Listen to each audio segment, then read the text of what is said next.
Good morning, everyone. And let's make sure we got music running. We got music running and everything. I hope you guys are having a wonderful day today. It is a beautiful, white, snowy Tuesday here, which is great because actually it's a wonderful, invigorating snow. I mean, because it's not a lot, there's just a little bit on the ground, and it looks really lovely. Let's go on ahead and get started. Today we're going to be working on illustration 8. So I'm going to bring up illustration 8, make sure it's in here. We're going to finish illustration 8, and we're going to start some sketching designs for covers. So we're going to go on ahead and work on that, and that's the battle plan for today. But first, obviously, we're going to head on over, and we're going to do our warm-ups. So let's go to the desk and get warmed up. We have yesterday's painting or drawings still on there. This is all right. Take another piece of paper here. We had a lot of wind yesterday, and that certainly did a wonderful number on our desk. I'm noticing I've got a lot of dust and sand on here from outside, so take my working brush here, make sure we got a clean surface, a nice, good surface to work on. Full of George hair, as you might have noticed. Lots of George hair. Okay. All the tools we need for this are right here. These are the tools we will use for this warm-up. We have just a normal scale. The scale is an engineering scale. And I often talk about this. This is my father's old engineering scale. You can use anything. You can use just a normal ruler. It doesn't have to be an engineering scale. I just like to use my engineering scale. I have what we call a French curve. You can use any French curve for this job. Anyone will work. And if you don't, if you don't have that, you can use just a roll of tape or, in fact, your coffee, anything round. You got a normal pencil. I like to use the 0.9 millimeter pencil. That one seems to be my favorite. And we have just a felt tip pen. This is what we call a fine liner, and it's a fine point pen like this. You can see. In this case, anything from 0.2 all the way to 0.9 will work just fine.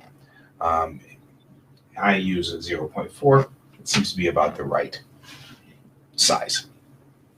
Okay, so what we're going to do is we're going to start with making, this is a warm-up practice for just getting yourself warmed up and ready to get started for work. So we're going to take this pencil, we're going to go along here, and we're not going to go all the way to the end. We're only going to go to right about there, right? We're going to do 2 of these lines, just like this. Right? And then we'll make some very long ones right over here. So one right here, and one right here. All right? And then we're going to move down just a little bit from here, and we're going to make 2 starting dots. So 1 dot right like that, and 1 dot way over here like that. Okay? Just a dot and a dot, not a line, right? We'll do the same thing right underneath it, like this, and like this. And if your lines aren't perfect, don't worry about it. You want them to be straight, but they don't have to be perfectly parallel. If they end up a little like this or end up like a little, that's all good. And we're going to take the French curve right on here and just make some curves. Okay, like that. Maybe we'll make another one right here. Right, we're just making some curves.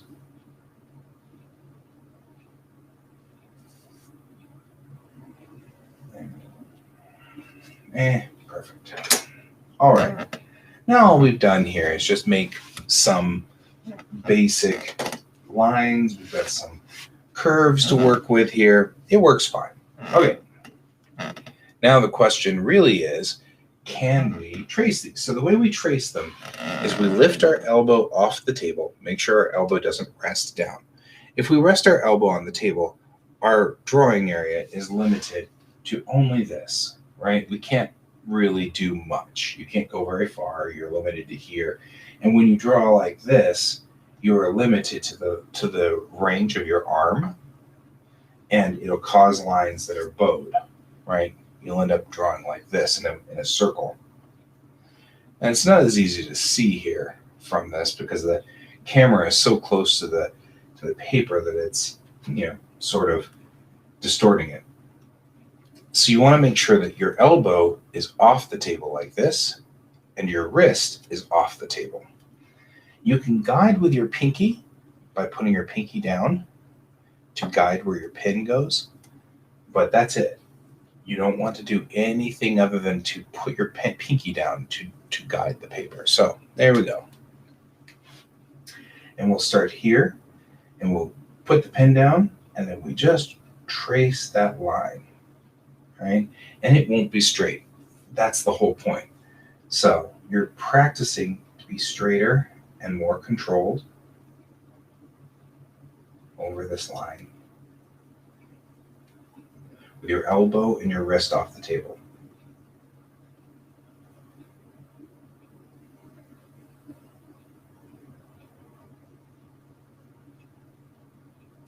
Just like that.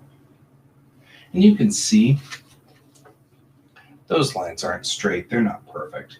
Those lines aren't perfect at all, right? That's not the point. The point isn't to make perfect lines. The point is to practice getting control over your arm while your arm is suspended above the table. That's the point, right? So we'll do the same thing with these long lines.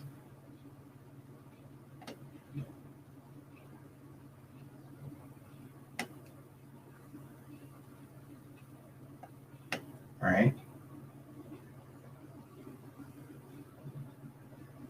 And you'll notice these aren't perfect by any stretch.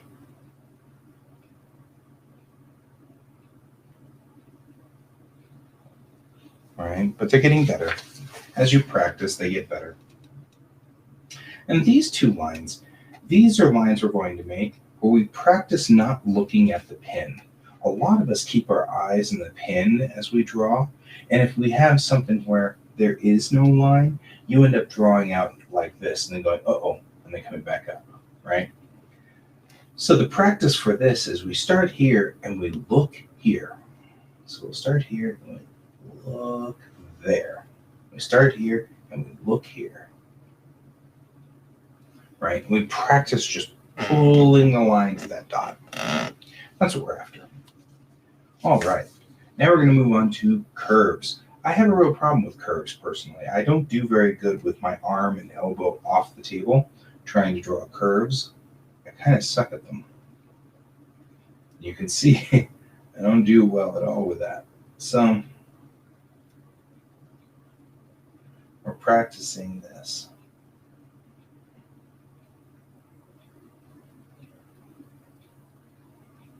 There we go. And as you can see, none of these are perfect. They're actually kind of wobbly. All right. You always date the papers. It's the 30th of March today, 2021. So we always date this because you want to look back later on and say, oh, that's how far I've come. And day to day, we're probably not going to see much difference, right? From day to day, you're probably not going to see a whole lot of difference. But over a long period of time, you will. Okay. Let's return to the main chair and switch back over to here.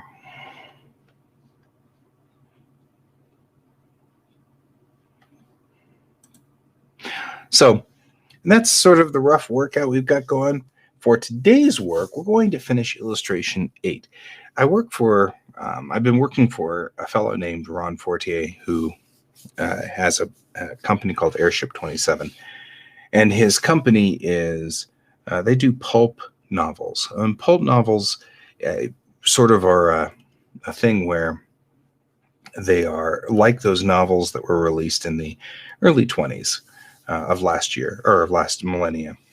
So you have sort of these novels which are written in prose, and every so often they have an illustration. I've been working on the illustrations for a book called Silver Pentacle. And this is the eighth and final illustration. And we finished the artwork on it last week. And this is where we are for this particular piece. Today we're going to put in gradient color, right? We're going to kind of look at the gradient color on this. Now, originally, when we had this before, we had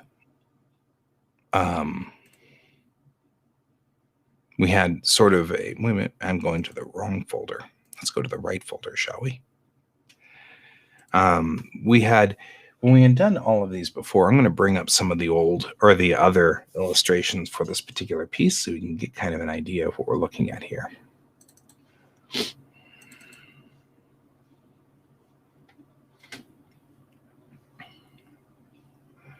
Right, so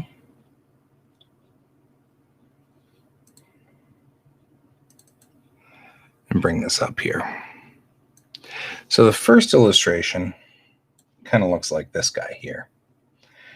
And I still feel kind of like this illustration needs something else.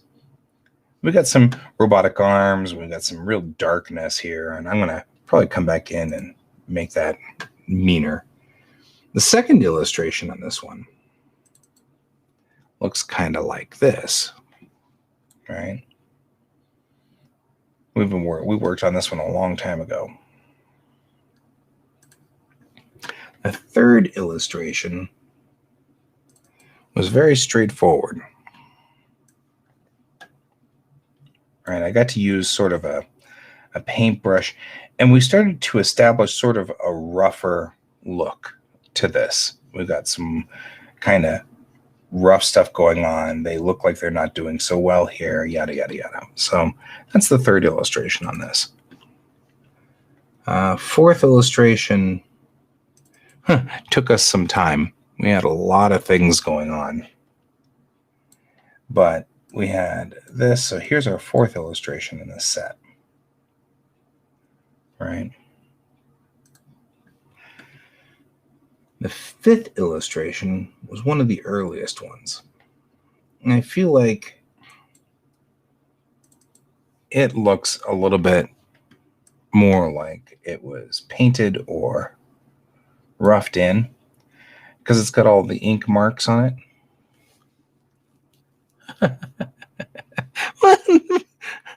I. Just one eye. We're not pirates. Good to see you, Brent. So we've got that's the next illustration in the list. And then one of my favorites in this batch is illustration 6, which has a lot of chaos in it. Right? I like this one. This one's good. A very chaotic piece. And then the 7th illustration, also lots of chaos. There we go. And now we're on the 8th and final illustration. So we're going to look at some of these other pieces and kind of get an idea of where we're headed with quality and things like that. So here we go.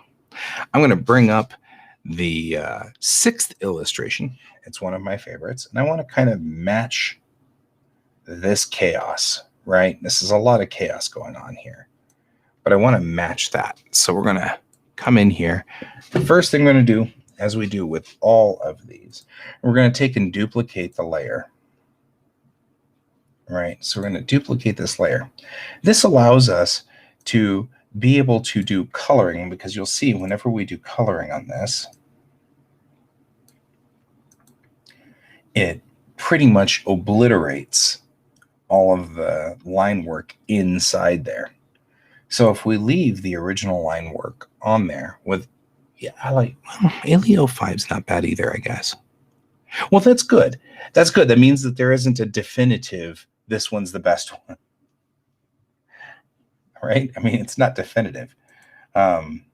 So, okay, we will go through here, and clearly we have a leak right there that we'll have to deal with.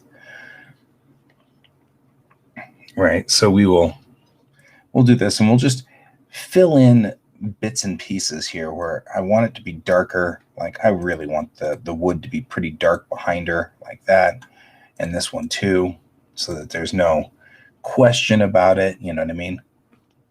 And we're gonna kind of go lighter for her skin, like so, but that still makes her look too dark, strangely enough. I feel like she's pale. So there we go. We want something in there so that the highlight things will definitely show up. Yeah, leaks are bad. Although I could just take that and run with it.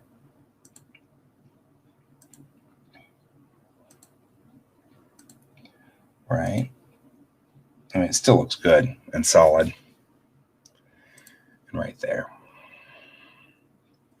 All right, and then we'll get some nice offset dark for under there for her helmet. And then we'll somewhere right about here for this part of her helmet, which I like. I want it to offset. All right. We'll do a lighter part for this part of her helmet. But that looks too much like her hair. So I'm going to bring it a little lighter than that.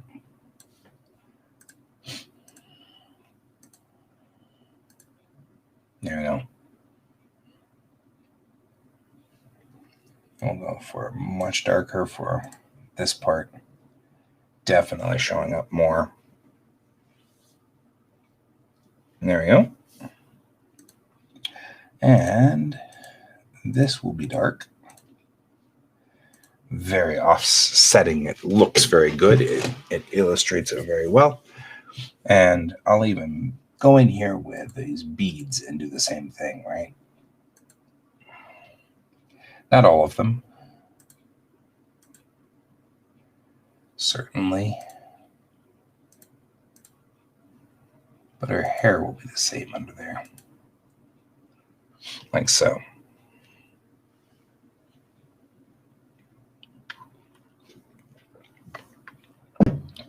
It is. It's in fact the exact same color as the shirt gray. So let's bring it down some. That's a good point.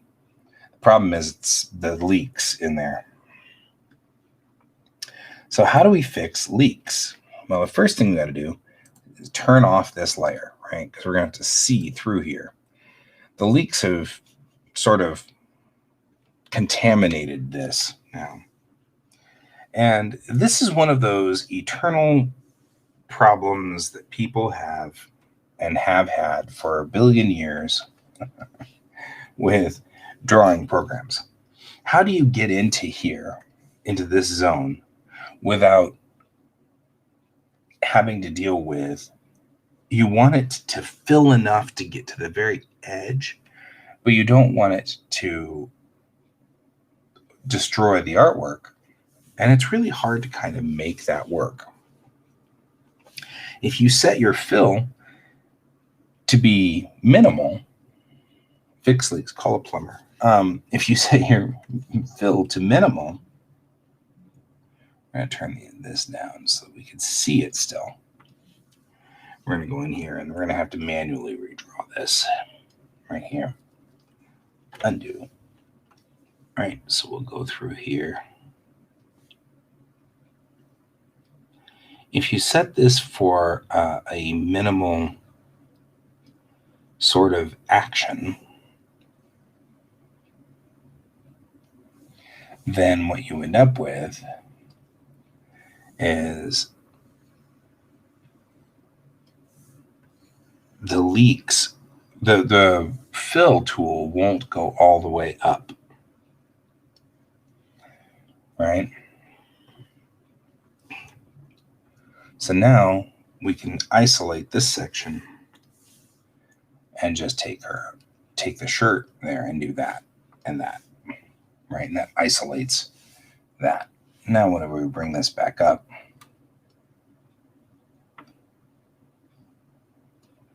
it works.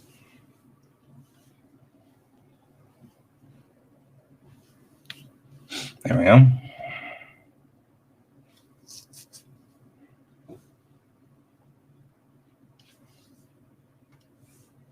Nope. Layer check. There we go. Change the aspect of all of these different beads. Here. The next thing we'll do is go up here to our eyes. All right, we're going to come in on these. We're going to do a couple of little fixes. This is a bleed over, right, which we're going to have to fix. So we'll come in here and just clean that up, and right in here too. But the next thing we're going to do is take some of this white and go in right here in her eyes, because we want them to be flashing. She's really insane. We like insane. That's the whole point, right? And her teeth are going to stay white. I'm going to go in here and just fix some of this stuff here too while we're at it. We're close and really close in, and it makes it easy to do this. But these errors are part and parcel of why we want to do the dual layer thing and work on the secondary layer. Because we can see we've got some problems here that needs to be fixed. I'm also going to take and just clean up like that.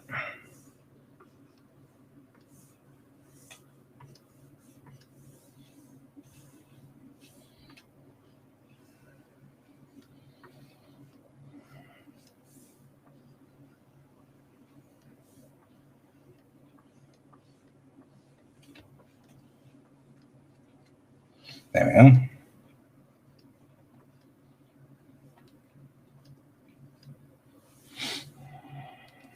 I'm going to come in here and do this guy too. I want him to be a different color. Like so. All right. Now, that looks pretty decent. We're going to go over here, and I'm going to really want to highlight some of this over here. I mean, I really want this to be dark in some areas and dramatic in others. And the reason is because it needs to stand out. She has a mechanical arm. I really want it to be like obvious that she's got a mechanical arm. So I'm going to take some of these colors that we've already done in here, and I'm just going to fill this out like this. And this is making it obvious here that she does not actually have a normal arm, right? Just like this. Make her little claw arm like that. Looks good.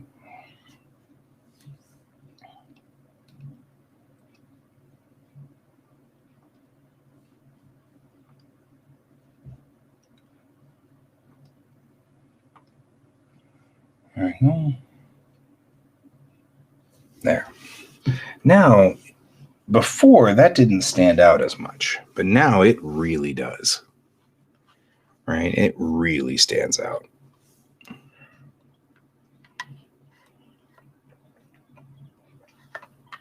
All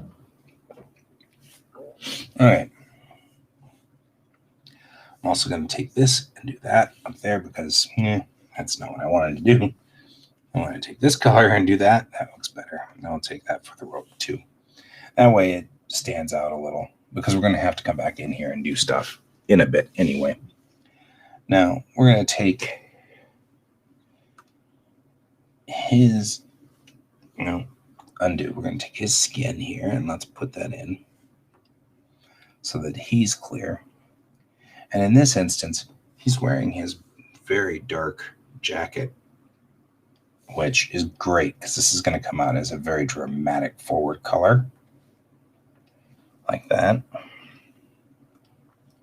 You can see how dramatic that is. It's drawing your eye. Again, my curve for this is start up here to read through like this. And that's the idea, right? We want to draw the eye in and draw it across the picture and up and through to the gun, and then end up at the front of this barrel here because she's aiming the weapon at him. She's threatening him at this point. He has medium hair, so we're going to put that there, right? Because he's at this point in time kind of looking at her going, well, this sucks, doesn't it now? All right, so we've kind of come through here like this, and we're looking at the colors of this particular picture, kind of trying to figure out where we are at this point. One of the things that I do want to do is let's start talking a little bit about the background before we start doing the foreground. What's going on in the background?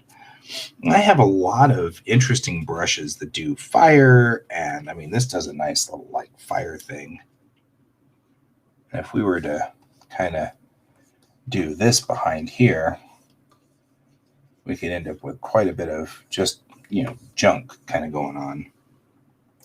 That's a little too on the spot there. Right? This adds just a little bit of chaos to this.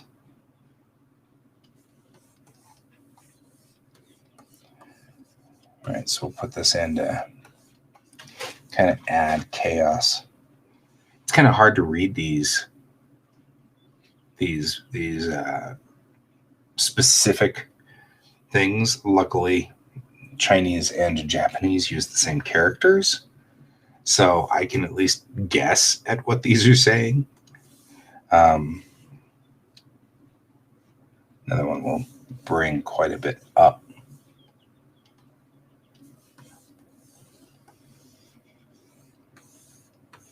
All right, we're just adding some chaos to the background out here.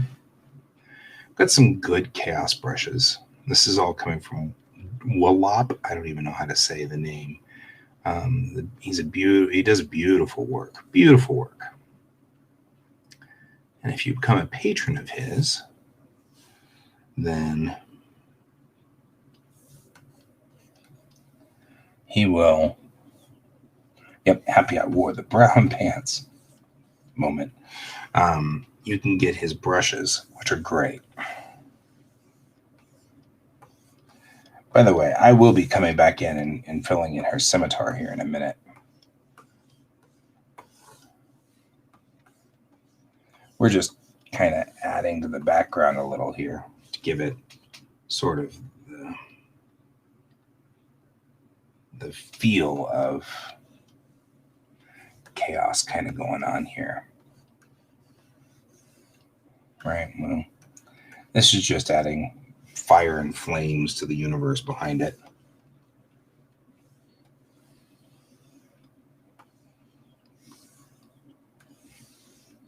All right, we're just adding sort of a palette around the outside edge to highlight her.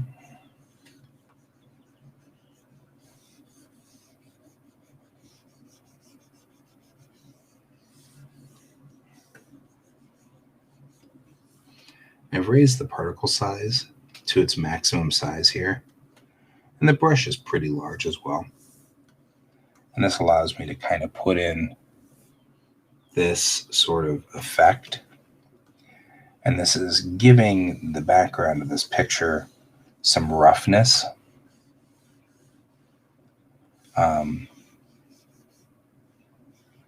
Sort of something we can kind of use to kind of make it look like the background is sort of smoky or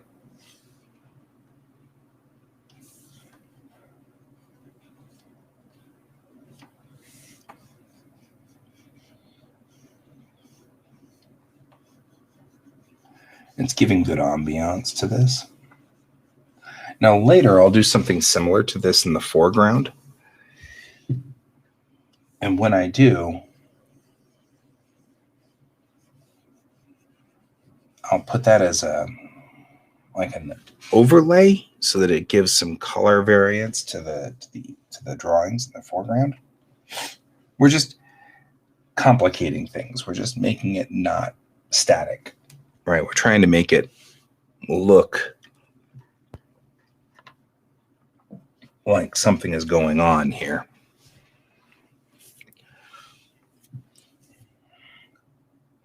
Okay, going back to our colors on here, let's go ahead and start talking about some of the things that need to be bright, right? Her scimitar needs to be bright. We can't have her scimitar not involved in this. All right, so we'll do that. We're going to go dark for in between on the scimitar here. That's not what I wanted. Right? There we go. The wrapping goes a different direction, but this is gold. So the gold kind of goes around like this, or silver. Sadly, gold and silver look pretty similar in black and white. There we go. So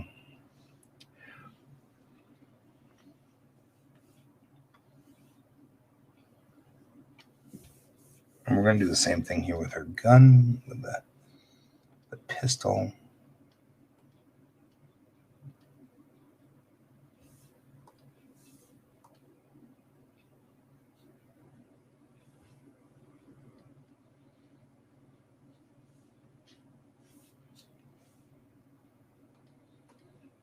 There you go. Make the barrel dark. I want people to look at the barrel and go, oh, well, that's intimidating. All right.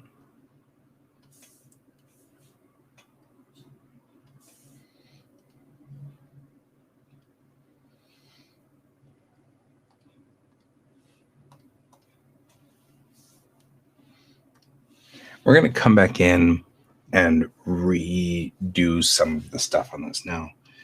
We haven't used absolute black very much here. So when we do, it's going to be very dramatic. And that's the idea. You'll see that the barrel of the gun right here, right? Even this far away.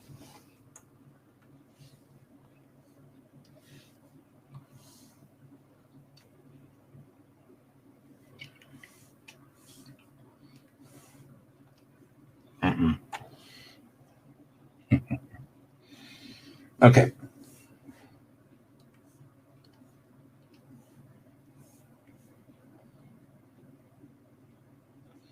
Now we're getting there. Now that all the flat colors are actually in on everything, right? You can see all the flat colors coming in. I'm going to make sure also we got to tap the glass up here. Although there is absolutely nothing wrong with the glass up here being transparent to the area around it.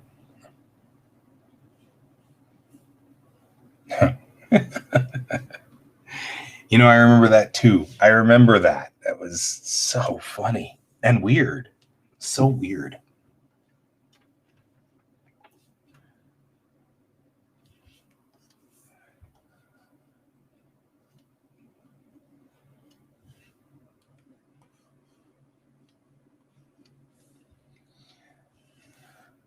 One of the things I find fascinating about Clip Studio is these escapees. It fills and then it does a square, it comes out the side. That's a very strange effect that I get out of it.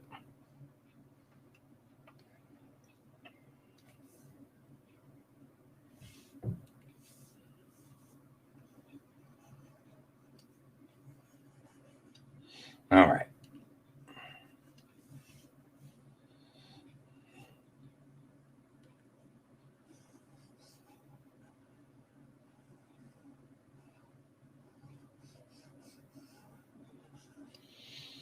for a long time, my kid liked to eat just pure blueberries, just straight up.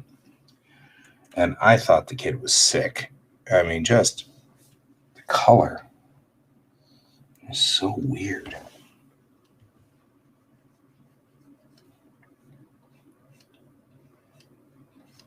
There we go. Excellent. All right. So we're going to need to go in and do the typical, right? Well, I'm not sure that he isn't into that plan. He's been evolving in his theory process here of what we're doing with his book. So we'll have to see.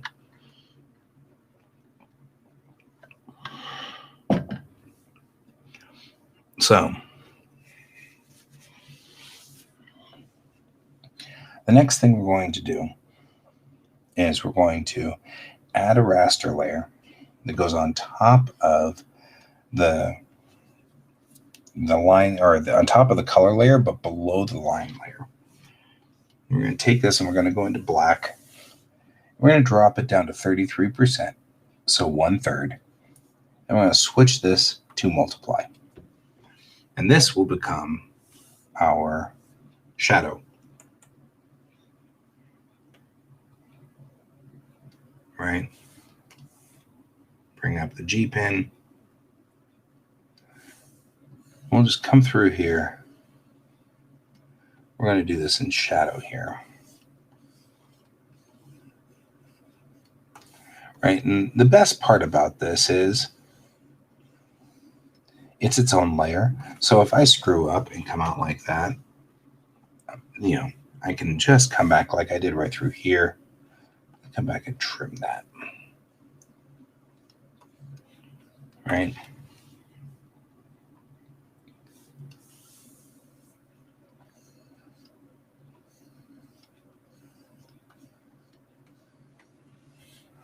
Right, we'll do this.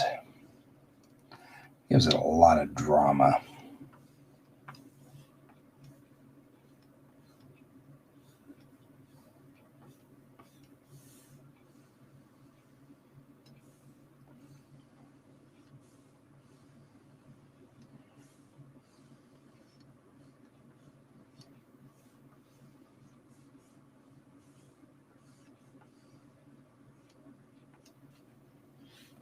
There we go. So, like Google Pen.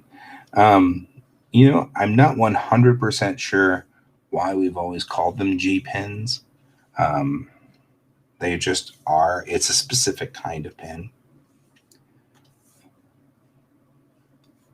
Might be a specific kind of Google pen.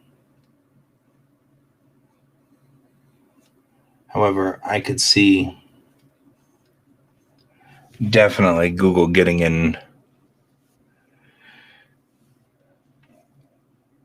Yeah.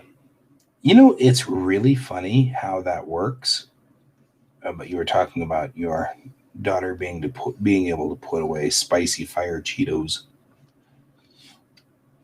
My kid loves jalapeno potato chips. He thinks that's awesome.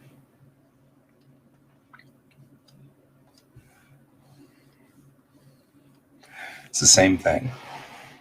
Loves them. Gradient pen, is that what it's saying? Because I don't know if that's necessarily the thing. Because G pens are typically a fountain pen.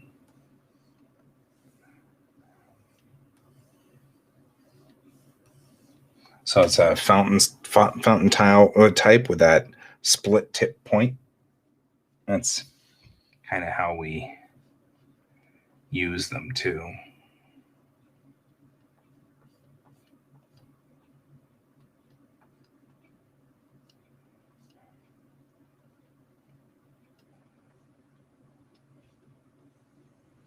There we go. Just kind of bring this along. I'll do this like so. I'm just describing some of this in here, right? Kind of give it depth.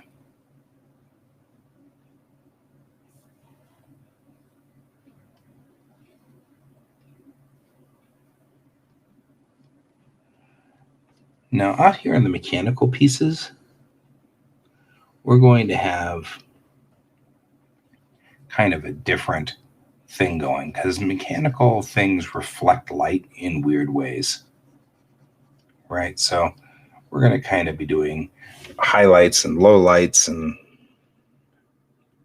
so yeah, it's here we go. We're going to be working a lot on that. So we come in here and work on these guys. We're going to be having highlights and lowlights and low lifes, and we've got her, and she is kind of the low life here.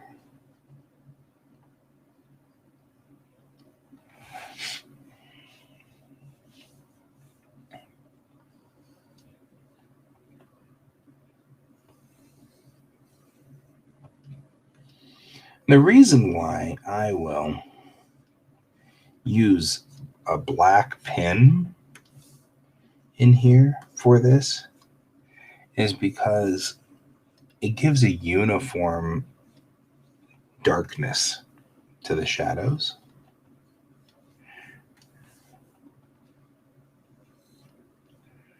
Right, the shadows will be a uniform darkness. So they'll bring down all of the different grays the same uniform amount.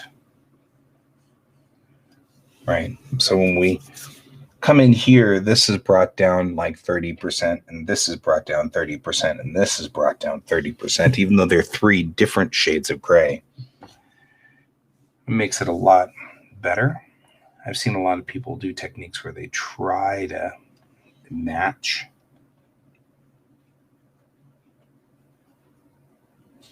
the gray.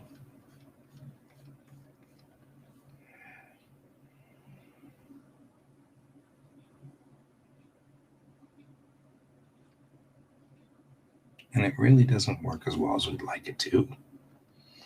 You know, they try to come up with different, unless you're working in full color.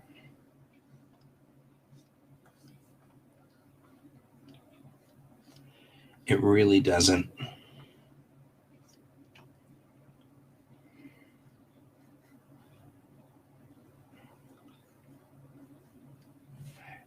work as well. If you work in full color, then you have to kind of come up with your shadows have to be blue, and your highlights have to be red, and you end up with kind of weird combinations like that.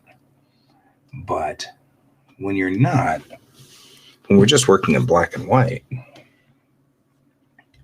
it's not that big of a deal.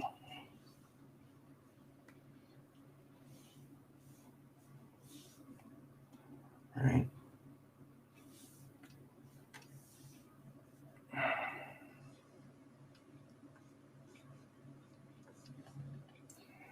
There we go. No, I don't think she's giving any shadow there. Her shadow pretty much ends right there. I'm going to give the underside here of chest because that needs to be shadowed. Give depth to it. We're just going to go on ahead and bring that shadow all the way across.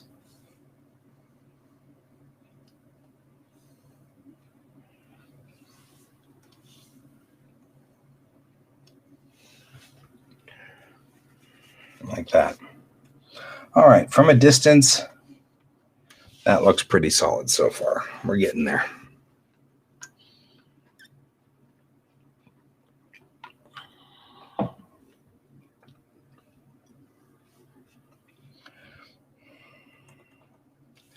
We'll come up here. Go back to pen.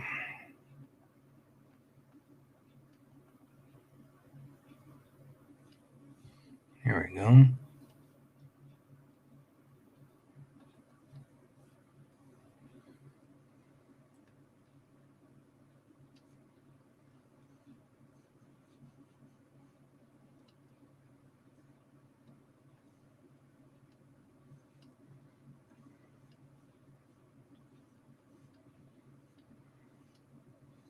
And we'll come along here.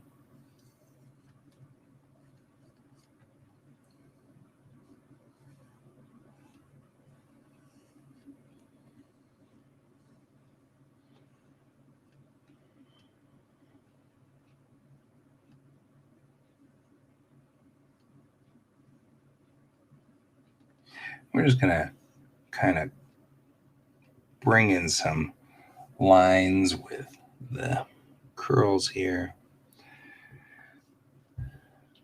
And I'm noticing I'm getting some errors right there, which we'll have to go back and fix.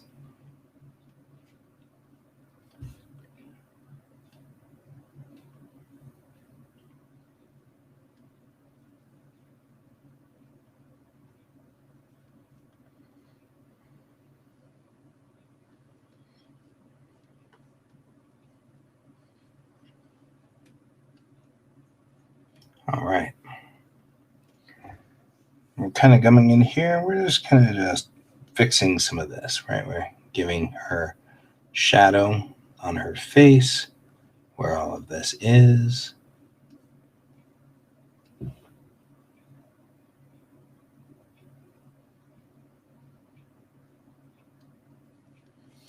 Coming back down here.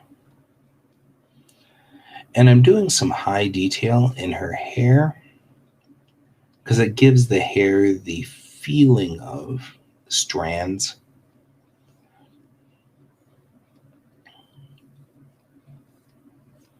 It's like the opposite of the reason why we don't put this much detail on her face. Right? But in this instance, we want that fluffiness. We want that feeling. Her, yep. Yeah, she is. She's looking terrifying. It's awesome. That's the whole point.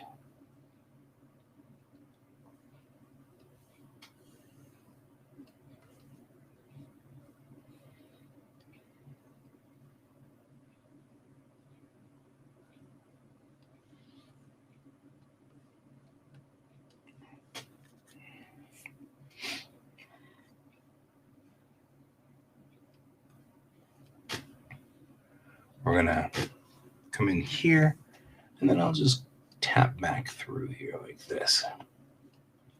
Right? And the heavy eyeshadow effect works really well to add to the scariness of this character.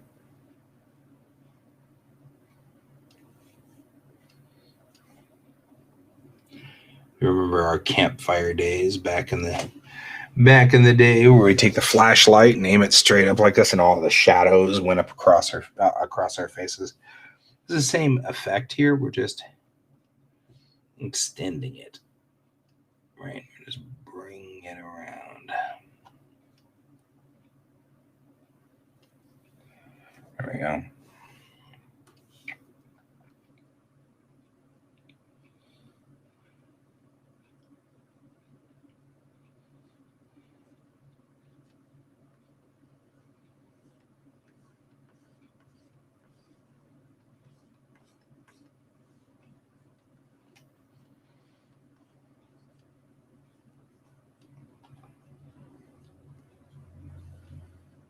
There we go, like that. I am not on my actual G pen here, I can tell. And that real G pen. There. We're getting there. Right? There we go. Let's bring some shadow to the underside here.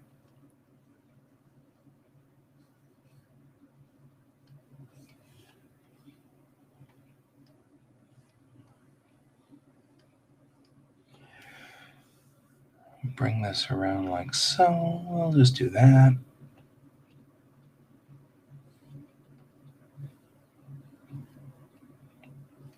The wings never got a color put into them, and so they're reflecting the background. And frankly, that looks kind of cool. So I'm just going to leave it like they're silver.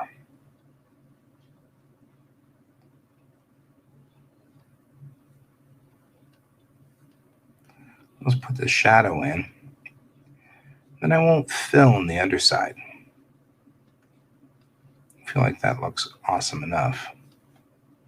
And we'll do this.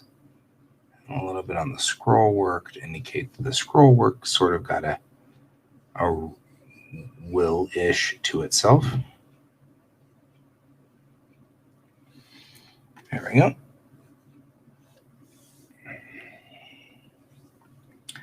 We're going to continue on right up here. We're just coming around like so.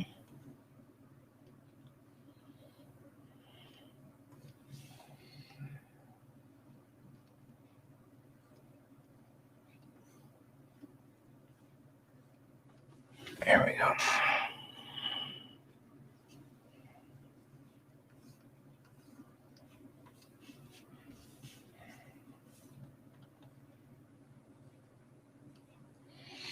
That won't work. It's the correct shadow. It's just not right. All right. Now, looking at this, she's definitely got him dead to rights.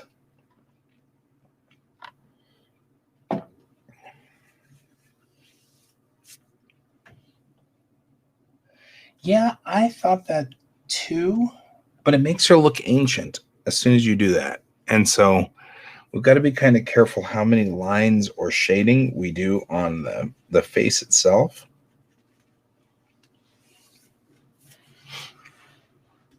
Because it does make her look old. I mean, we do kind of like this number here, and like so, and like that. We've got to be careful to go in here. And the other thing we should do, though, is her little lock.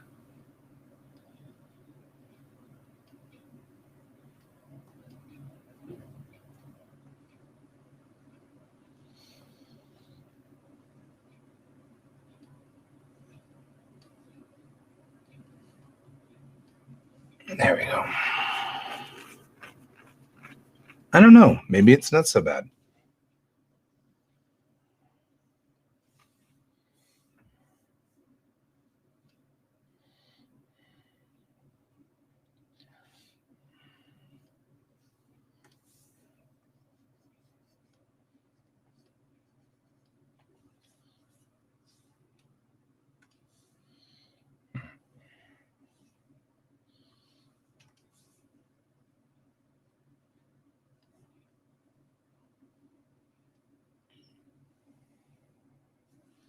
There we go. Honestly, not bad. Kind of going around here a little bit. Looks pretty good. Give a little bit more definition to her arm. She is not the messing around type.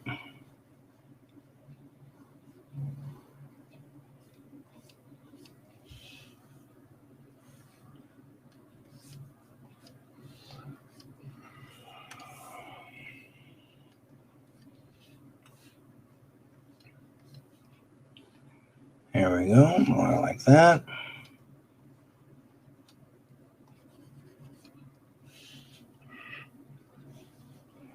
And there we go. Dead to rights. She's got her dead to rights. She's got him totally dead to rights. I like this. It works good. Okay. The gun's shiny, so we're going to add sort of miscellaneous shadow to it on sort of this side here. Like so.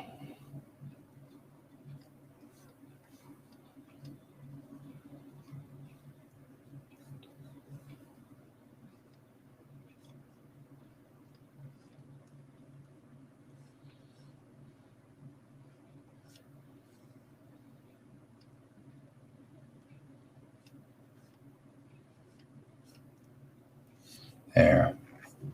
You can do art things.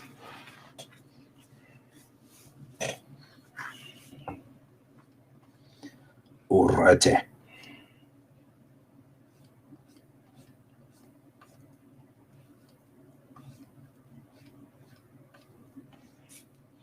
And we'll come in here. And we'll do this.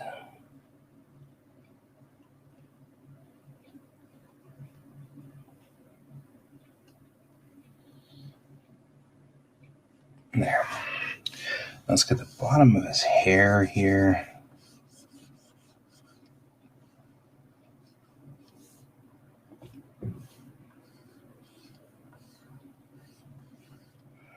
Now we've matched sort of this outside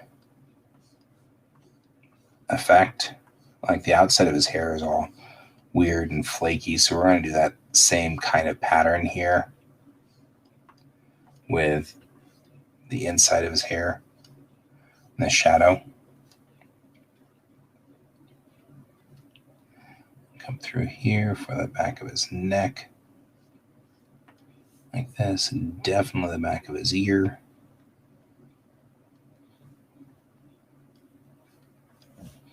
Like so.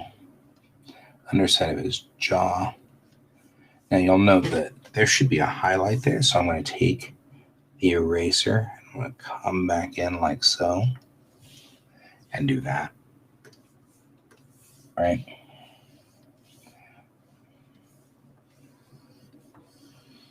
And even though we've kind of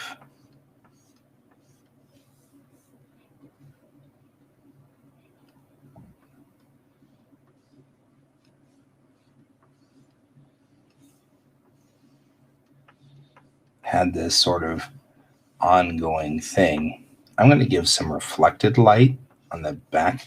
Even though this is black and dark, his jacket is black, I never go completely black, even on black clothing.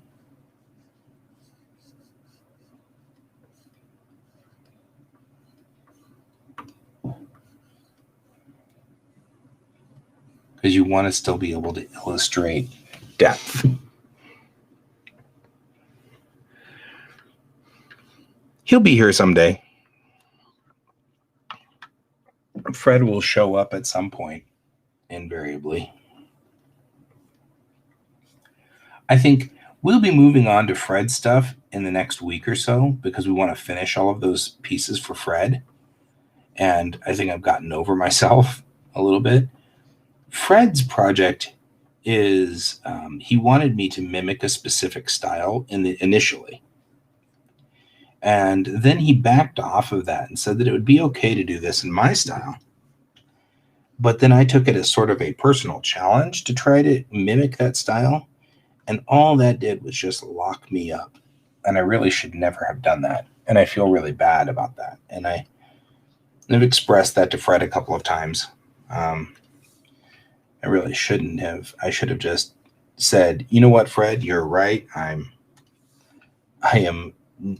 should be just doing this in my style and rolling with it. And he gave me that option. I just had to try to do it myself in my own way, or trying to mimic his way that he had with a previous artist on his pieces. And the truth of the matter is we should have just accepted that it was going to be a large project. All of the art was going to have to be somewhat redone, or he was going to have to accept the fact that he had two different artists working on this. So we're going to head for our first break here. Let's go ahead and save this piece because we certainly don't want to lose it.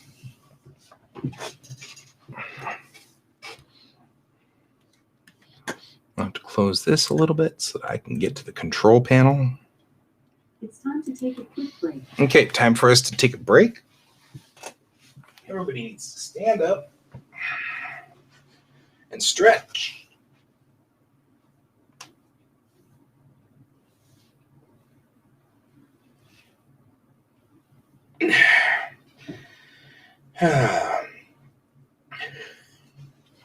Shake everything out. Walk around for a minute.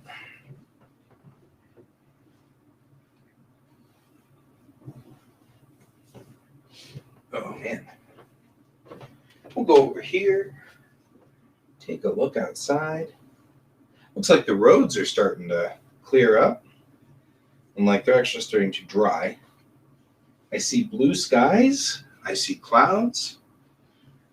It looks like it's getting better out there. All right. Let's see. Yep, save often. Okay. Our little break is over. All the lights have come back up. Let's get back into work here, folks.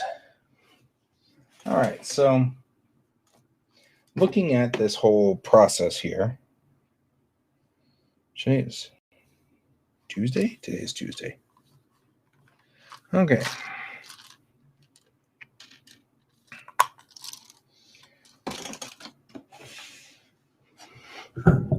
We're looking at this piece, kind of trying to get an idea of what's going on. Here we go. I'm just trying to, I'm sorry about the noise, guys. Trying to get the microphone to settle in properly. Thankfully, Tuesday. Getting back into this piece. Zoom back in. I'm going to come up and around on this. We're still doing the black work in here. Just trying to kind of get all the shadows in, right?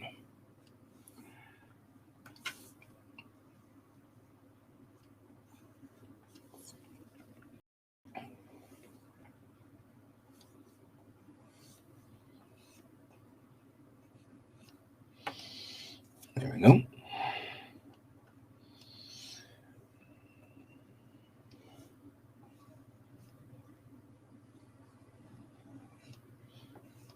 There.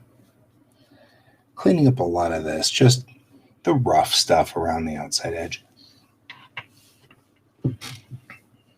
So we're going to be working a little bit on that. And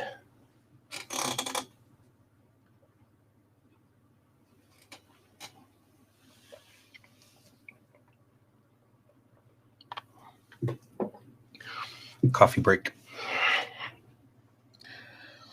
All right.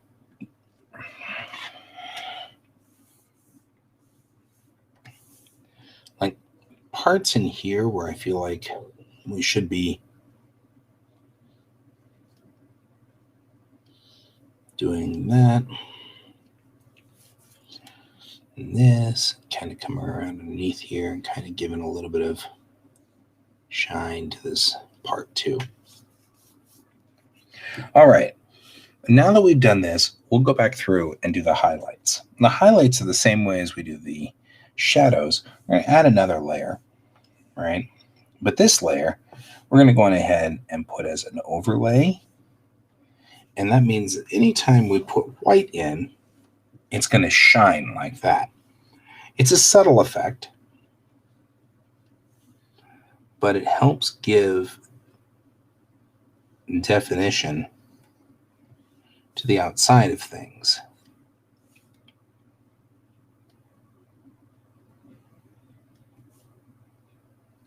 Like so.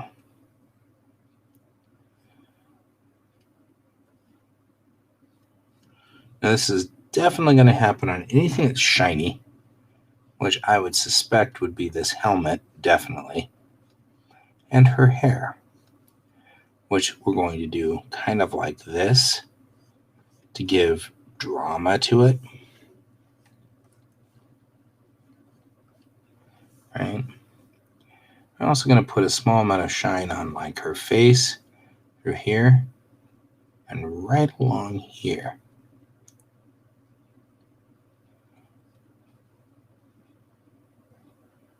Kind of accentuate the cheekbones right there. And we'll do this like that.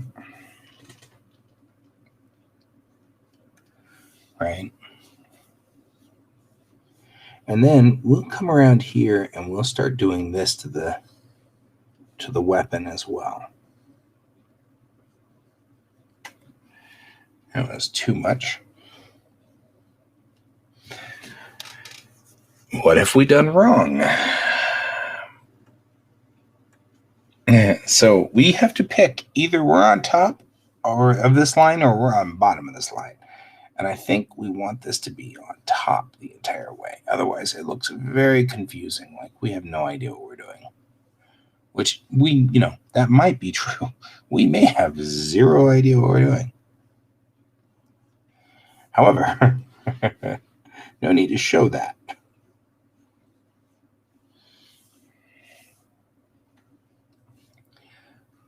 Now, I've already decided that my highlight here is to the left. So, like I said, when it comes to metal, the highlights are always weird.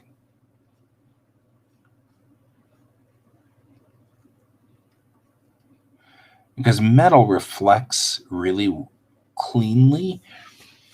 But in drawings, we'll edit it in post.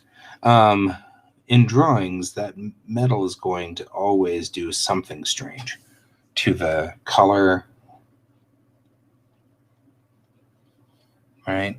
So we're going to just give this just gives effect to it. Right? Not a lot.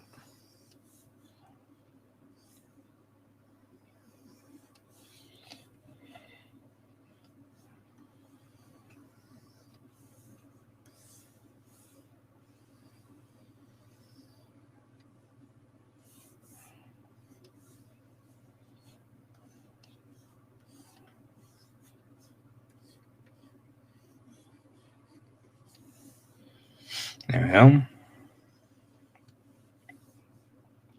The metal gets one more small dot pass on it. So we'll wait and I'll show you what that's going to look like here in a second.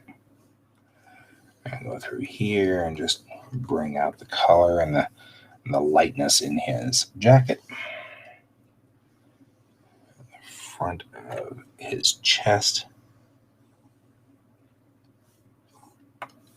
And right along here.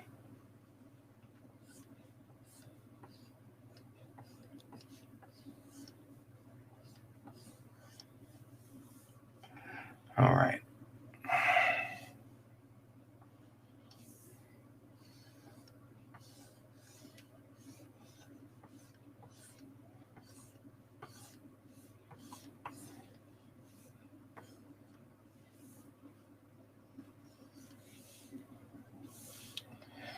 And we'll do the same thing right here. We'll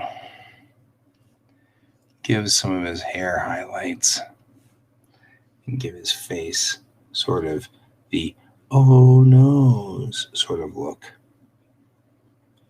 This character has been snarky for a lot of the book. There we go. So we're moving along quite nicely. Okay. Now, ray tracing. Yes.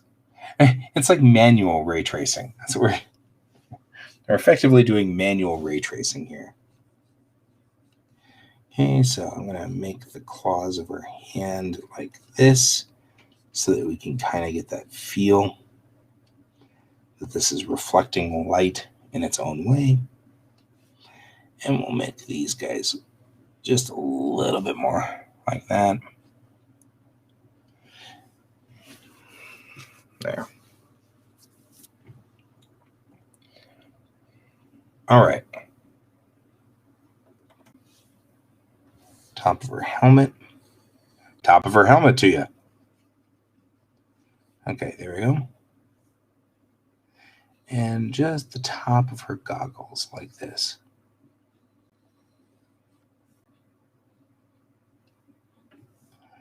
We'll come back through here and maybe just a little bit of shine on the top of the wings. And then we'll come down the rope.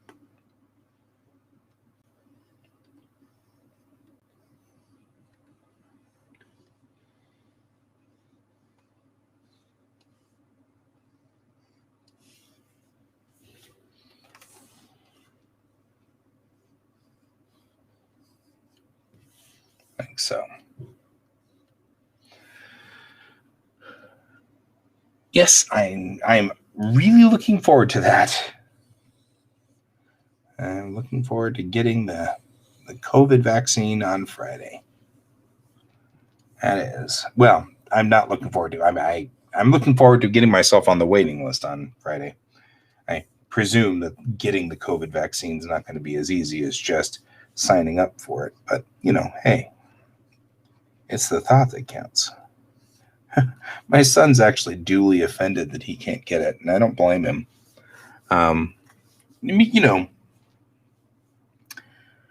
For him, it will be a whole lot better once we get to the point where the adults are vaccinated. Because then we will at least all of us be able to resist it if we catch it from the little guys. The little guys don't seem to be having as much of a problem with it.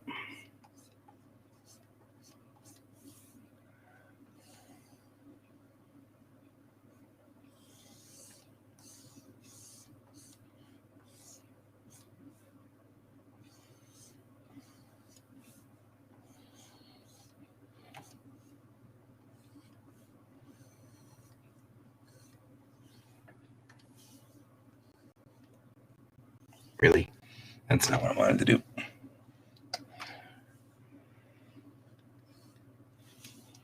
Yeah. Now we're coming along nicely.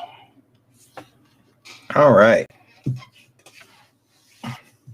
Now that we've done this, we've kind of gotten this nice little effect going, but it's not quite done yet. I mean, obviously, we are very, very close. We'll save. But looking at my previous picture, there was some foreground elements that I really liked. So we're going to take some of these foreground elements and incorporate them. I'm going to put those foreground elements in, just some splashes and splatters, and we're just going to add some junk, right? Mess that's in this front section of this. Things like these little stars, which probably are just a little too on the nose. Right? He's got some great stuff in here, but some of it's a little on the nose. Let's not do that. But you get things like this, right? That's kind of cool.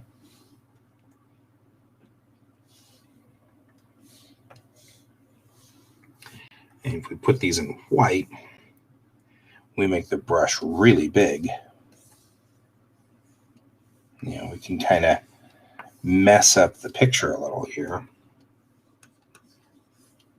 with this. Even though we don't want to get into the middle of this picture too much, but watch what I'm doing here.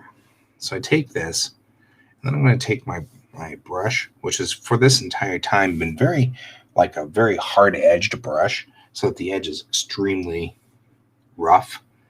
And I'm going to move it to a soft brush. I'm going to move through the middle here, like so. Right? And it'll still add enough artifacts and artifacting in the middle of this picture to feel like it's still disrupting the picture, but it's not as rough.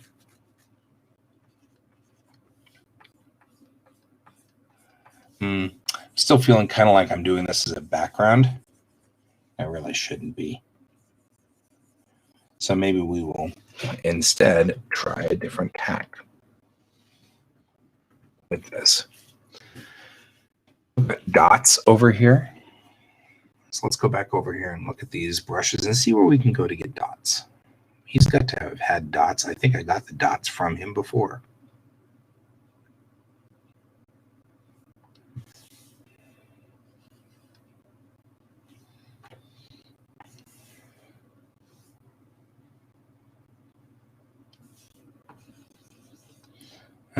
Those are not the dots we're looking for. Although those are kind of cool.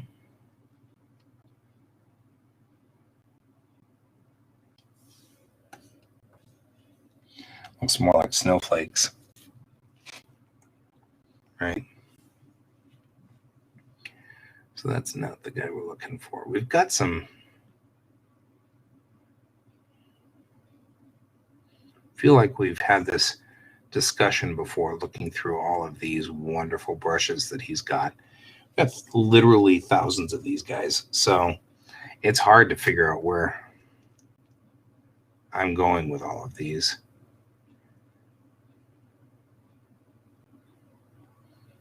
What I really want is something that just adds some chaos to this. We're at the chaotic edge of this book. We're at the very end. Things are going down. People are doing stuff. Action is occurring. And so I really want to add depth to this and a lot of chaos. So we're going to look at, like, in my watercolors, there's nothing really in here that works. So we're going to look at some of these guys here. And I don't think this is chaos enough. Yeah, it's too on the nose. I had some chaotic brushes, and I'm trying to remember where they went. I've got to move them whenever we get them finally in here, because he's got all kinds of cool stuff in here, but this is really difficult to just kind of go through. Here we go. This might be what we're looking for.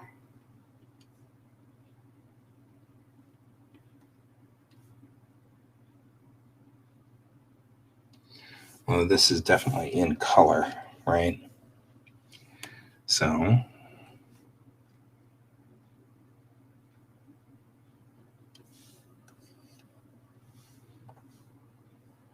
we'll have to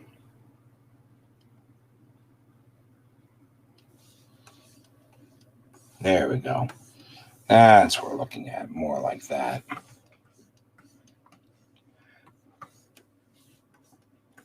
Adding just splashes and chaos and kind of just roughness all around it. It's well into Act 3 on this particular thing. I really did, though. I had some great... Looking at the other pictures, I'm like, there's some better chaos all around here. So if we do tonal correction on this, we can hit desaturate on this and just bring its saturation down.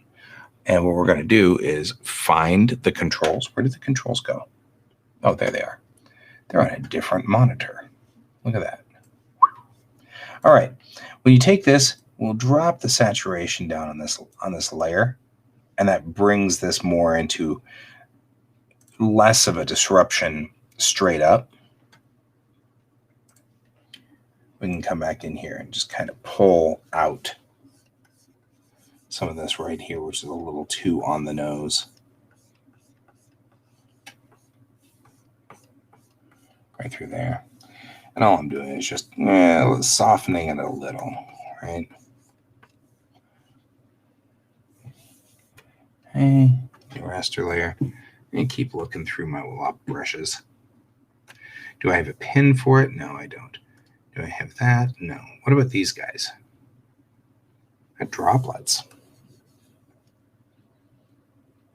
Droplets are kind of cool. What about tone scraping? Interesting. We take these guys. Ah. Kind of there we go. That's where those dots are.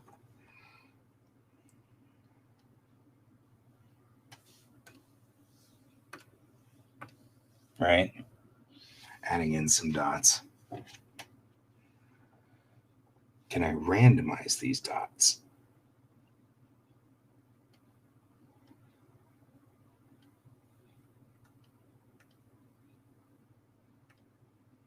Maybe give some random.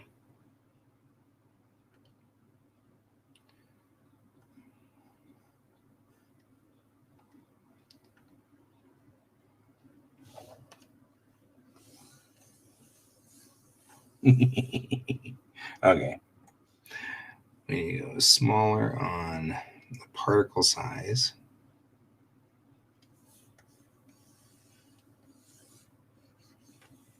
Like that. Yay. Better. A little larger on the particle size.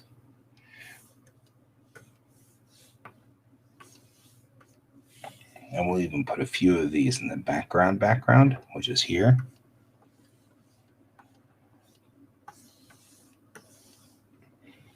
There we go. A lot of chaos kind of going on here now.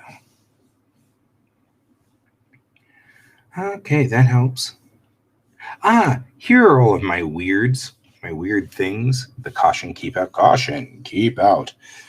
Undo. Wait, we got to put that on the front because that's funnier. Caution, keep. Oh man, I'm easily entertained. Okay. This is where we had kind of weird effects. This is what we were after. I knew that they were somewhere.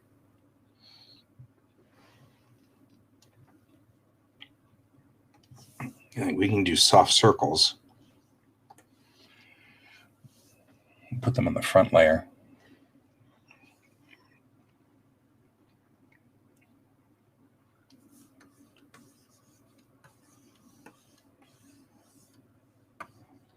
They look like bubbles.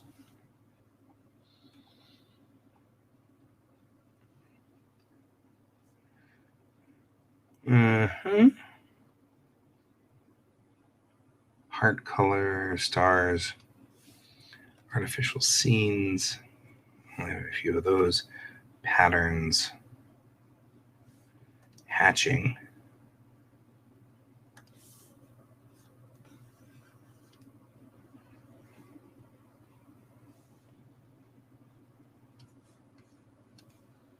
Oh, that's kind of cool. Not what we're looking for, but kind of cool. Masses of rock. Foliage. Clothing? I guess ribbons, pearls, that makes sense. Ruled line. Yeah, that's where I was saying the dotted lines look like they're too much on the nose. So the other thing we can do with some of this, like feeling a little bit like these guys are a little on the nose. So what I can do is blur them, which is what we're going to do. I'm going to take and a filter. I'm going to take a blur, filter, blur, and a Gaussian blur. Right? Take this Gaussian blur and push it way up.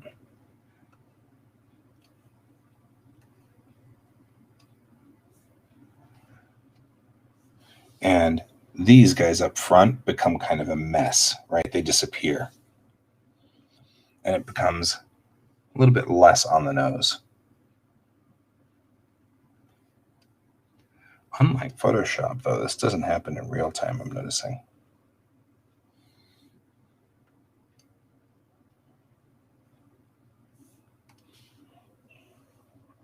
And that gives them the effect that they are too close to the camera.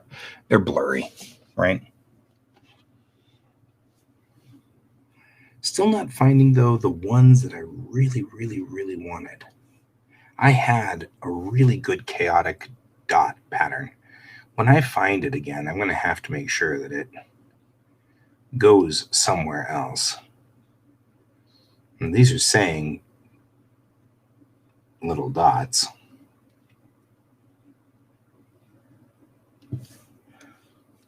But they're actually little stars.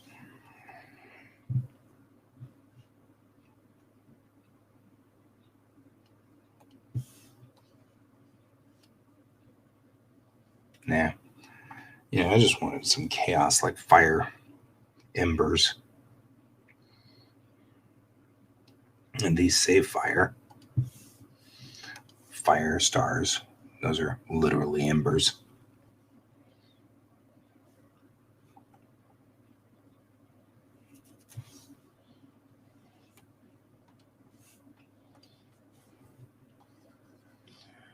Well, those actually do look like embers, don't they? That's what this says over here of some sort. Fire and star. So we've got kind of ember-esque things I can put in here. But they're dotting in a line. And so they're hard to add because they're in a line, a specific line of embers. So that's kind of a little rough.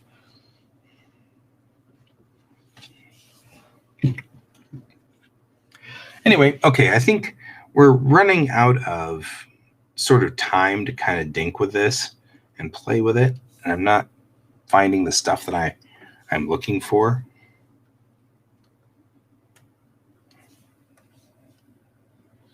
I feel like all of this is a little too on the nose, and I'm going to have to go back and at some point in time, I'll add the various kind of things that I want. Next thing I'm going to do real quickly is just add some watercolor effect on top of it. We'll damage up the picture a little. And I can do this one of two ways. One of the other ways I usually will do it is to load some watercolor that I have done on top of it. And I'm going to take a look and see if we can't do that. So let's not be at Springs, but we will go to my shared resources. All right, and I have some of these where I just did watercolor on a piece of paper,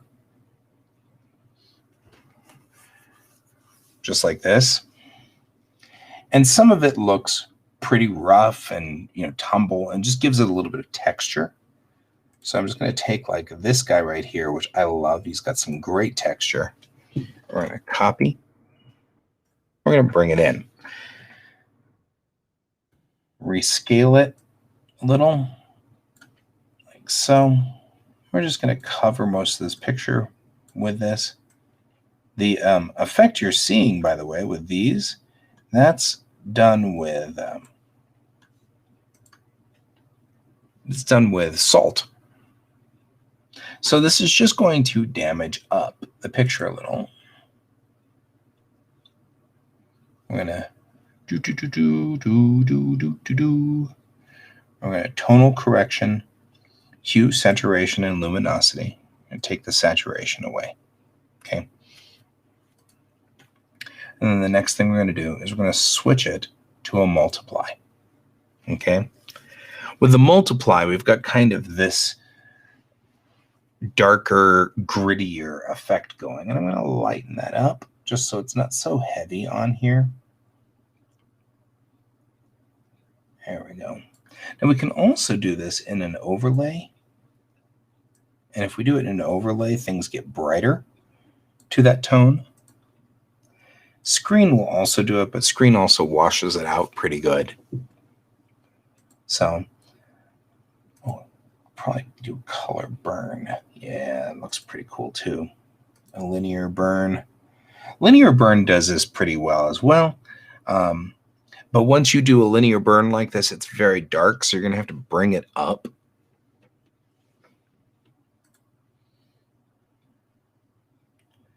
I wish there was sort of a medium dodge. Some of the stuff just, it's hard to get everything to work right. Oh, that's cute. Let's never do that again. Let's never do that one again either. Though this makes it look cool. For there. So with it here, we can just lighten it up, right? So that'll work in this instance. Bring that down just a little bit. Like so.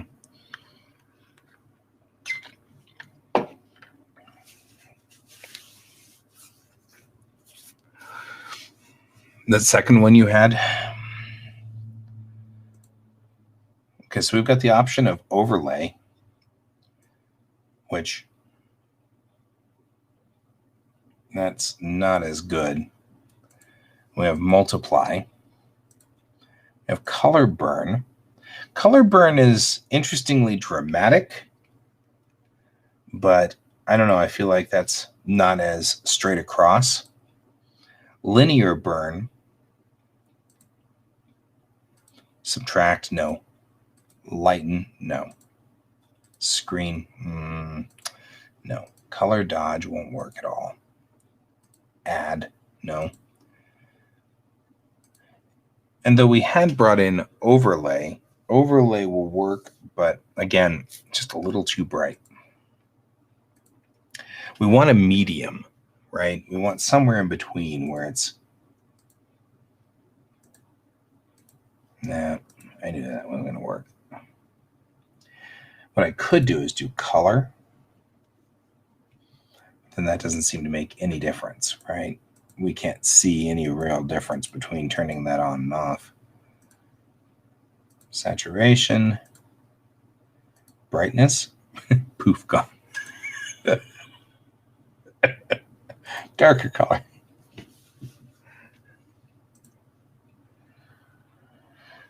Well,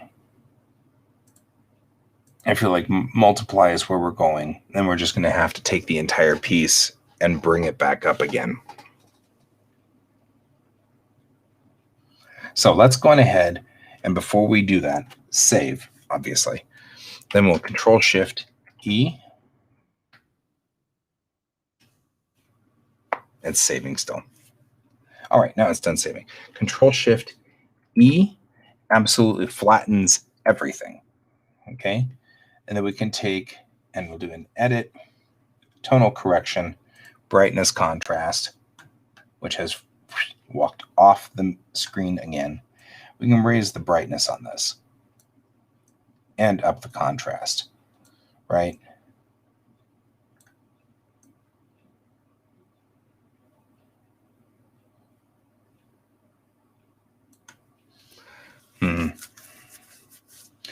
I mean, the best part about this is we can always go back.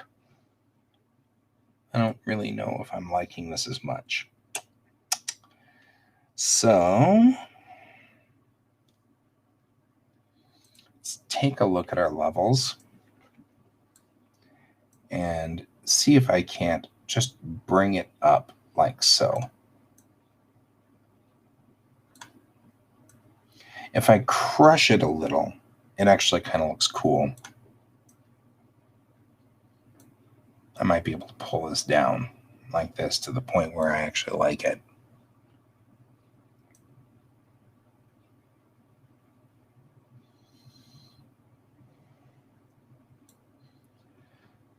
That's not horrible.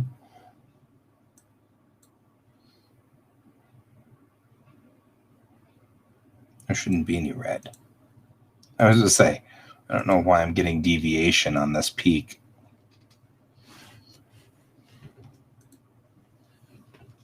And we may just have worked too many hours on this piece. So we're going to save as, so that we don't have to worry about any issues here. So we're going to call this 8A. And then that way, if I ruin this piece, it's not going to be that big of a deal. Good morning, Donald. Welcome to the show. Happy birthday. Yeah, that's what I'm thinking too, is we're losing some detail on that face there. That's why I'm kind of like, well, let's go in here and let's take a look at what we can do here with the face, right? Because we can add a layer and go to white here. And on this layer, just take some white in like so. And you're like, what are you doing? And then just bring it up. You know what I mean?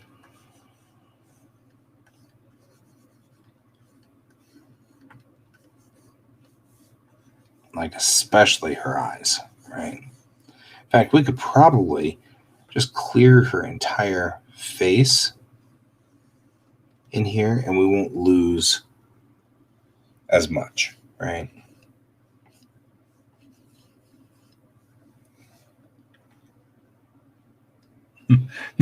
That's where that hard point is that splotch right on her nose, right? And that's, well, yeah, but yesterday we you were hanging out with your parents, so we didn't get to say happy birthday to you yesterday as much as we wanted to. So we're just making up for lost time. Okay. I think I'll do the same thing with his face too. Just going ahead and clear out as much as I can of this particular thing. And that way the faces are clear. All right, so we're going to come back around. Make sure that this is straightened up.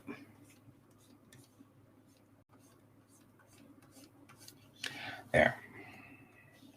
And this way we can clear them as much as we want, right? We can clear them up or as much or as little as we need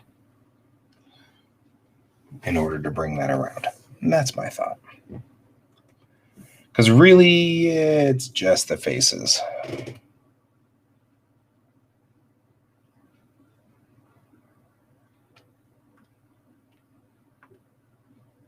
Not screen in this case. We really do want overlay.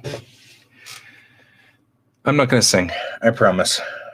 I actually really don't like being sung to myself. So all you're going to get from me is happy. And that's about it. I actually don't mind if people sing, but, like halfway through, you're kind of like, awkward, because it takes forever. If you just did the first part, it'd be fine, but nobody ever does that. Okay, so now we're going to add another raster layer, and this time we're going to go through with just the actual ones. Orange. What are you trying to orange me here? Guess I'm on something that's orange. We're just going to take the G pen straight up. Right. Straight up. We're just going to do the white highlights on top of everything. And this indicates sort of the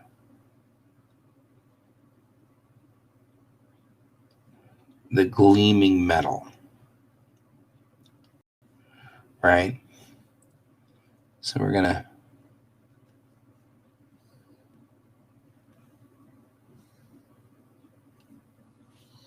go along here. All of the metal, especially.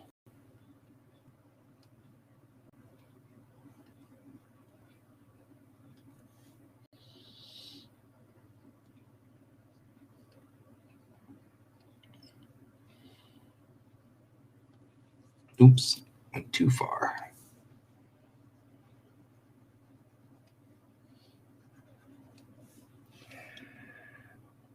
I know, she just looks insane. We're going to come in here into these goggles. I'm just going to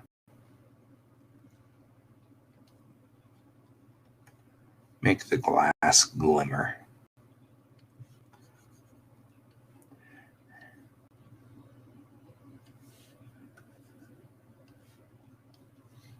Can we tell we're not on G pen? We can.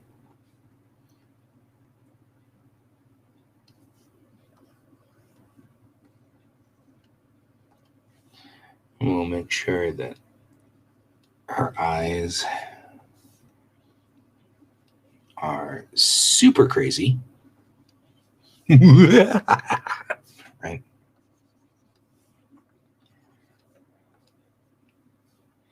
We'll give her just a touch of highlight right there. Right there. You don't want to go crazy on this. Ooh, we should put it on her wing too.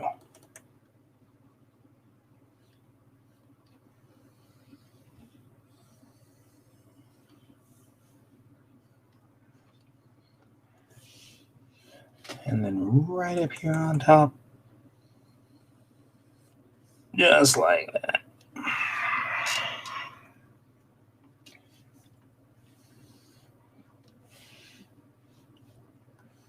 Yep, this is working for me.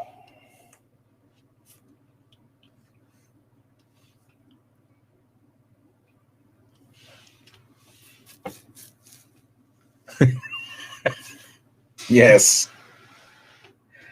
Yes, that would be a good one for this. All right. The beads. I want the beads to have a shiny point to them like this. And just kind of adding a little bit of chaos to these beads. But it draws your attention to them. Right?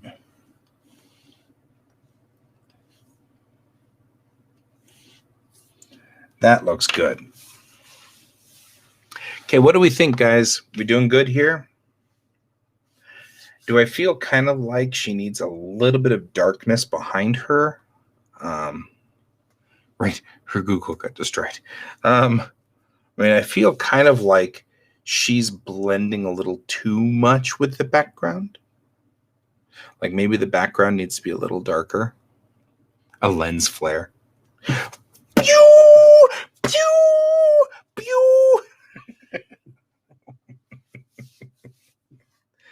I'm feeling like I'm losing a little bit from behind her there.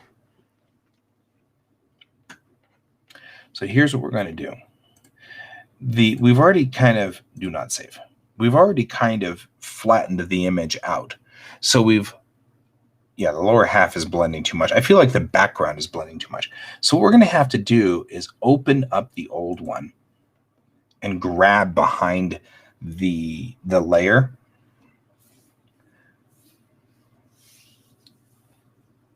Okay, so we're going to have to come back in here and grab behind this layer. So we'll turn off all the layers of chaos. The layers of chaos. And we'll turn off the background, leaving just this, right? And we'll turn the background off as well.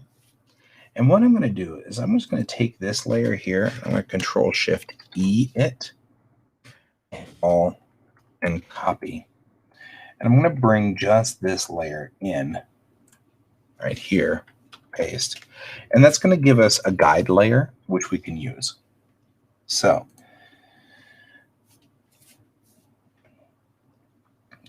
we can now select everything in here on this guide layer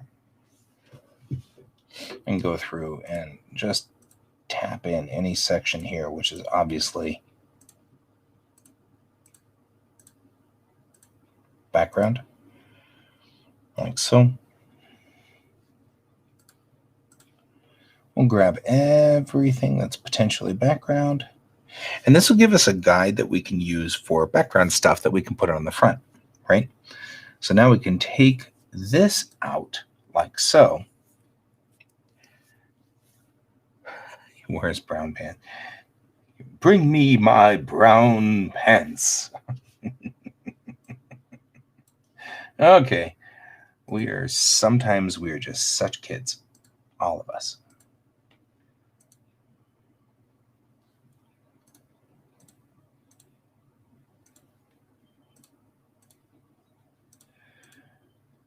But Guy, what have you done? Look at the horrible things you have done. Okay. Now with this, I can go in and change this to a multiply. And that makes her pop out, right? And if we want to, we can even take this darker.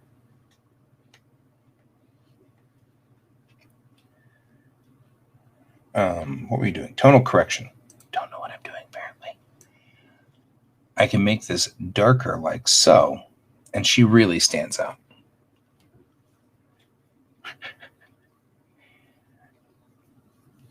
Right? We're just saying, ammunition's expensive, people. It's difficult to do gun food. Now, interestingly, I can do the other way too.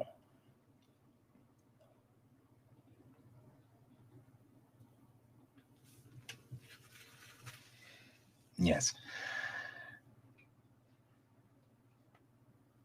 Duplicate the layer. If I take this duplicate layer, now this guy could be the other direction, screen, right? We take that out and we can actually go the other way with it. And make it white. Bork, bork, bork, bork, bork, bork, bork, bork, bork, bork, bork.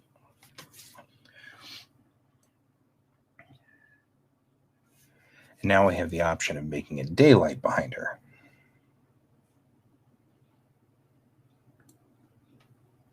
So we can either go this way or we can go this way. Yeah, I feel like that's the problem, is we lose with the daylight version. Well, I don't know. Her sword doesn't seem to disappear too much. The daylight version, though, looks like we are definitely going to miss something.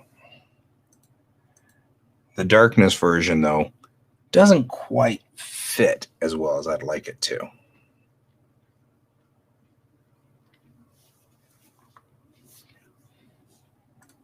One of the other things we can do with this, though, maybe not do screen, but maybe do overlay or vivid light.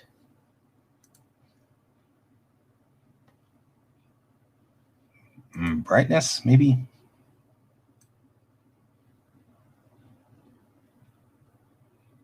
She still stands out there. But maybe what I can do is this. And we'll duplicate the layer. You always duplicate the layer. We can do this. Moonlight. Yes, we need moonlight. We take a big brush, really big, like so. We just tap around the edges here, right?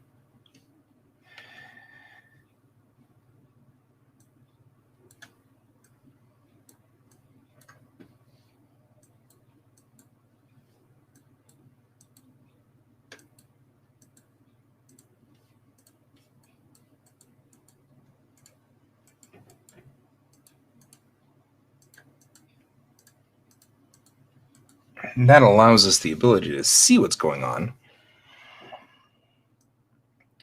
If we bring that up more, we bring this guy back in, but I bring him down more, we can still get the background chaos in without obscuring her too much. Okay, what do we think, guys? She actually kind of looks like she's got like some kind of power aura going now. So I may want to bring this guy down a little bit more. We want enough that she's visible. She doesn't need some kind of superpower aura. She's not like super awesome or in something like that. Okay, there we go. That's looking a lot better.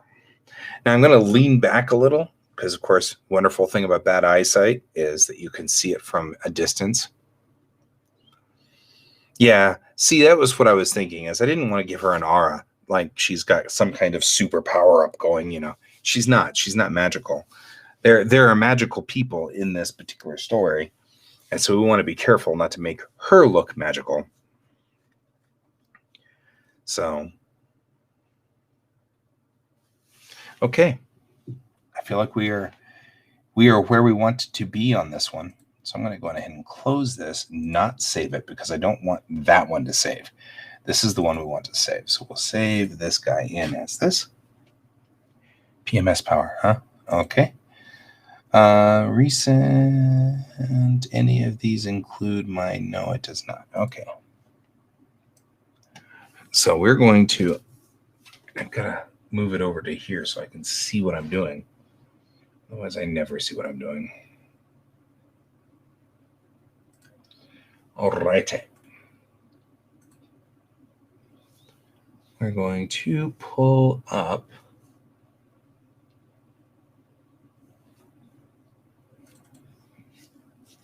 my Honko. All right. These guys, I feel like this is another one of those where we can take the stamp here Yeah, I feel like it looks fine from a distance. I keep singing that song from Bette Midler. Anyway, there's nothing wrong with the song, but boy, it does make it difficult. There you go. Multiply. You really can't see it at all. Good job. So maybe we should invert.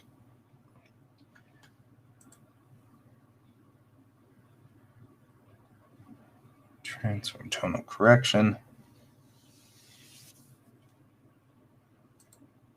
I think reverse gradient is the term that we use for inverting here. We do.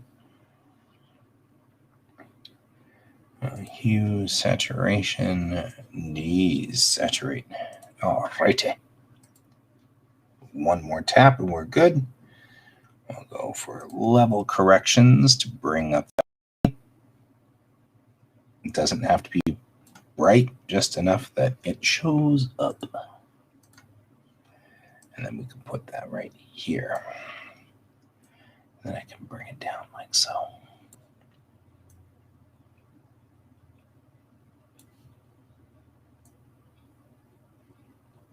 We don't want it to be distracting. So,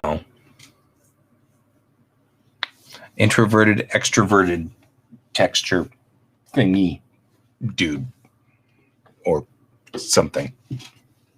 Anyway, okay. Feel like we are where we want to be with this guy. This looks like a good piece. It's solid. It's got enough chaos to indicate things are going bad for our hero. We never got to the point where we were actually working on the covers, but it's all right. I kind of want to ask what the dimensions of the cover should be. We'll flatten it and send it off, and we will be done with illustration 8. And this completes all of the illustrations for the Silver Pentacle. And so that's kind of cool. They may come back to my shop for repair, or they may come back to my shop because of notes. Sometimes that happens. But either way, I feel like we are at least at the point where minor things could fix this or something. But for the most part, we are pretty good. So well, that's what I want to figure out is what's the story? What do they want for a cover? What's the dimensions? Where should we start? Might as well start with the correct dimensions rather than just sketching on that. So there we go, guys. We are done with this guy. That's kind of cool, actually. Kind of feels sad, though. If I hadn't been retasked for the cover, we would be done at this point in time with Airship 27's Silver Pentacle. This won't be the last piece I ever do with Airship 27, I hope. This happened in February, just before COVID. I know, yay, but still boo. But sometimes you just have to let the art piece go and let the project be done. And I know that I have to abandon. Otherwise, I'm one of those people that will sit there for months fidgeting. So we just have to abandon at some point. So we have all the pieces in. There's a couple of things like I do actually, now that I think about it, there are some deviations to the earlier pieces that don't match these later pieces. I have evolved quite a bit and gotten a very distinct style going for me. And so I kind of want to go back and make the first illustrations match these last illustrations. So we're going to have to kind of do that. So there will be some pickup work, but I don't think it's going to be major. We'll just see what they want after all things are said and done. So that'll work. Anyway, we're here, which is cool. Let's go ahead and flatten this guy down. Save him. We're saving. Here we go. And then we will flatten him down. Control Shift E for flatten the heck out of this thing.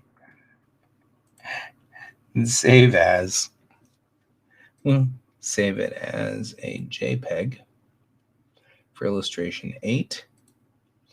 We'll call it illustration 8A. We'll close the Huncos. Do not save. We have to do a small version because Ron Fortier's system, he doesn't, the way he sees them in his email, they come up huge. So I have to do a quick resize.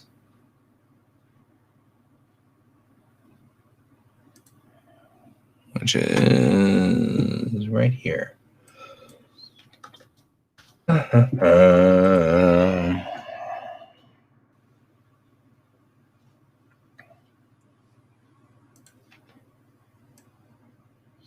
done a quick resize. Actually looks pretty good in resize here. Let me put it back up on the screen here. This is resized.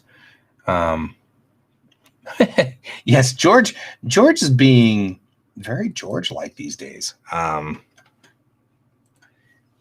don't know what his thing is, but he is after my wife's bedside lamp.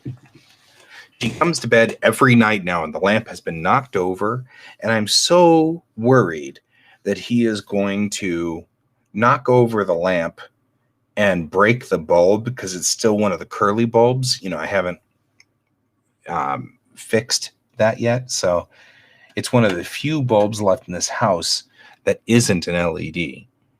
And so, and it's just because she's happy with its brightness and everything like that. Yep, I think it looks fine. It looks totally fine. So I'm going to just ship this off today and we'll call it good. I did get my wife new lamps for her and me that are mounted to the wall, and they're like, they've got the,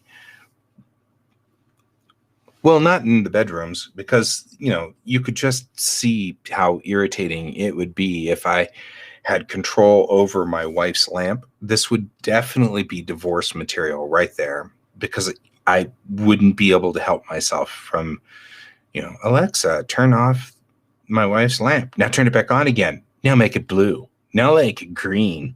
And she'd be like, that's it. I'm done with you. You just need to go, get out, go.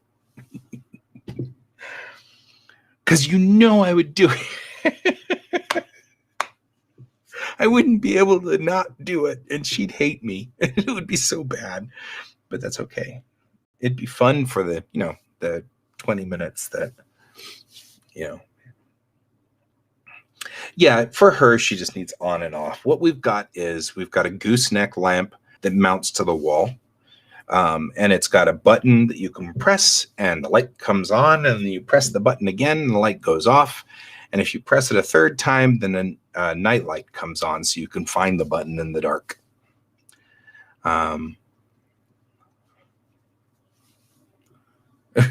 So I bought 2 of those, one for my side and one for hers. Her side, I'm just going to aim it straight out or straight in so that she can read by it and it won't be a problem. Mine, I had to turn around and aim towards the wall so that whenever I turned it on in the middle of the night, because I have horrible insomnia all the time. But when I do that, she can still sleep because the light is minimal, but I can still read by it. And I know that if I have recently discovered that if I use my phone at night, like to read Reddit or something like that, yeah, I just stay awake forever. It's much, much better when I wake up with insomnia in the middle of the night to pick up an actual book, you know, the old wooden paper thing, and read that. And then that puts me back to sleep. So it's a better thing. But it does mean I need to turn the light on in the middle of the night so I can read. So there's that. Anyway, so, okay, guys, we've finished illustration 8. Starting tomorrow, we will work on the covers and cover some cover concepts and some cover ideas. It's just going to be rough, so none of them should take any time. We're just going to look at toning and shading and getting some concept for where the eye should fit. And so that's what we're going to do. So we'll see you all tomorrow, and I will send this off here in just a second. And until then, as always, keep your eyes on the stars. And no, I don't know why there's no music yet. I haven't figured it out, but I think I might have a plan. So you'll have to watch the end credits without sound one more time until I figure this out. So, okay, see you guys tomorrow. Bye-bye.